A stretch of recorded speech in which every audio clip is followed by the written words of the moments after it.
Alright folks, strap in, because the Saudi Arabian GP just delivered the kind of weekend that makes you question everything you thought you knew about this season. Remember after Bahrain, when we were all ready to crown McLaren as the new kings? Yeah, about that. Jeddah came swinging like a wrecking ball through all our predictions. The McLaren era lasted exactly one race before Max Verstappen showed up looking like a man on a mission. Four-time world champion, the Red Bull suddenly found an extra gear we didn't know it had, and Max was out there driving like someone just insulted his sim racing skills. Meanwhile, at McLaren, it was a tale of two drivers. Oscar Piastri continued his Rookie of the Century campaign, cool as a cucumber while everything around him was falling apart. And then there's Lando Norris. Oh, Lando. From Bahrain podium to Jeddah Disastercass, crashed in Q3, started P10, and spent the race looking about as comfortable as a Ferrari strategist during tie decisions. The real story here might be the championship picture that's emerging.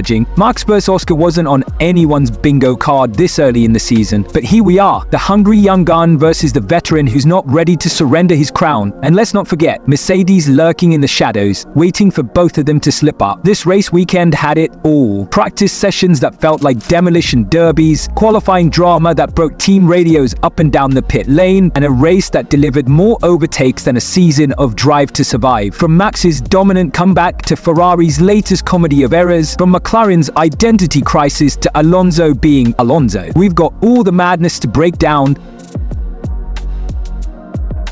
If you thought the Saudi Arabian GP would start with some calm, collected running, think again, my friends. Free practice in Jeddah was basically F1 version of a demolition derby, and I'm here to break down every glorious, meme-worthy second of it. FP1, wait what just happened edition. Right out of the gate, Ollie Bearman decided to give everyone a heart attack with a massive lockup into turn 1. Dude nearly turned his house into a very expensive billboard before even getting a proper lap in. Classic rookie move. But the real shocker, Pierre Gasly. Yes, Pierre Gasly, suddenly topping the timesheets, leaving both McLarens looking like they forgot how to drive. Alpine being fast in FP1, that's like seeing a unicorn at a petrol station. Either they found some black magic setup, or everyone else was just napping. FP2, the chaos multiplies. Gabriel Bortoleto's weekend started with an oil leak, because why not? His team spent the session playing mechanic simulator instead of actually running. Meanwhile, Lance Stroll decided turn 1 was merely a suggestion and spun like a top, nearly collecting Alex Albon, who was already busy dodging Lewis Hamilton. Charles Leclerc,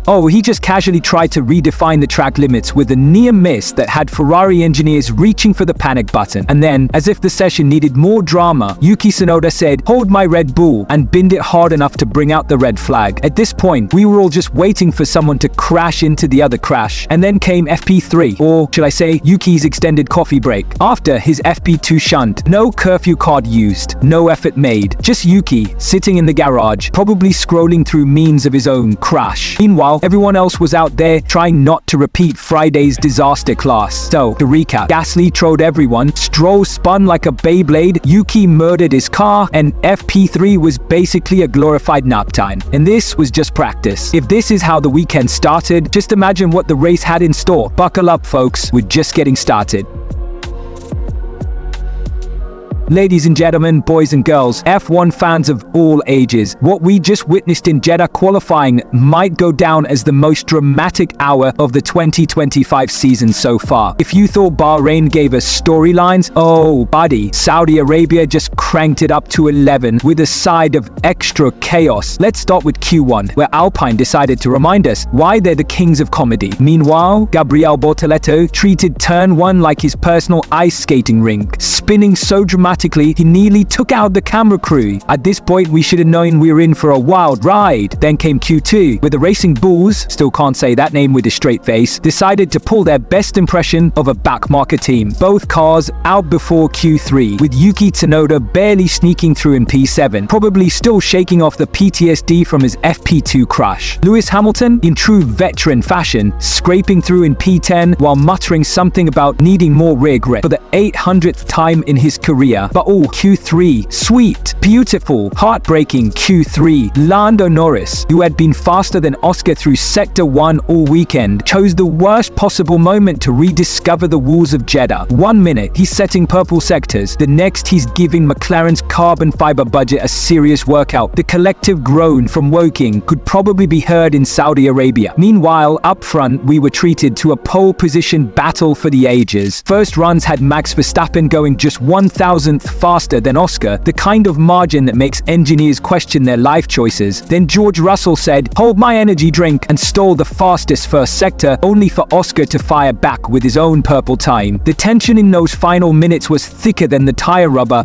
on the Jeddah tarmac, and then Max happened. That final lap was the stuff of legends. When the timing screen flashed up with him just 100th ahead of Oscar, the Red Bull garage erupted like they'd won the championship, while McLaren's pit wall looked like they'd just been served divorce papers. So what does it all mean? Max Verstappen is officially back with a vengeance. That pole lap serving notice that he's not giving up his crown without a fight. Oscar Piastri continues to look like the real deal, pushing the reigning champion to the absolute limit. Lando Norris, well, let's just say he'll be having some interesting conversations with his sports psychologist. And George Russell in that Mercedes is lurking like a shark in dark water, waiting for his moment to strike. If this qualifying session proved anything, it's that 2025 is shaping up to be one of those special seasons where anything can happen. Max vs Oscar might just be the rivalry we never knew we needed. Buckle up, because if qualifying was this wild, the race is going to be absolute madness.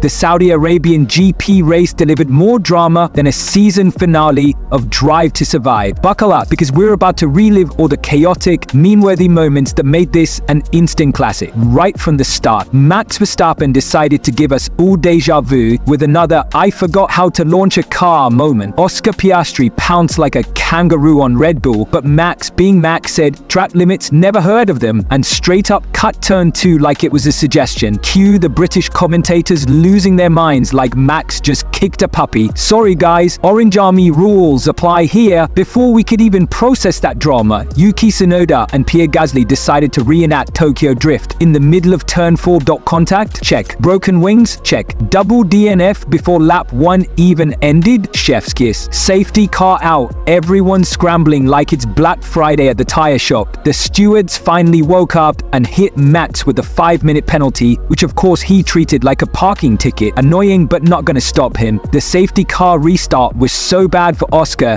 he nearly got swallowed by George Russell, proving once again that restarts in Jeddah are more dangerous than a game of Russian roulette. Mid-race gave us the Lewis versus Lando show. Two Brits fighting like it's the last pint at the pub, lap after lap. Lando trying every move in the book, while Lewis defended like his knighthood depended on it. Meanwhile, Fernando Alonso nearly added Gabriel Bortoleto to his Drivers I've Terrified collection with a late-breaking move that should have come with a jump scare warning. When the dust settled, Oscar Piastri brought it home P1 like the absolute ice-cold rookie legend he is. Max nursed that penalty to P2, while Charles Leclerc somehow managed not to Ferrari up and grab their first podium. And let's not forget Lando's redemption arc from P10 to P4. History made. Oscar Piastri, championship leader, first Australian to top the standings since Mark Webber in 2010. The kid's not just living the dream, he's rewriting the record books while he's at it. Drama? Check. A new championship leader? Yes. Strap in, folks, because if this is how 2025 is starting, we're in for one hell of a ride.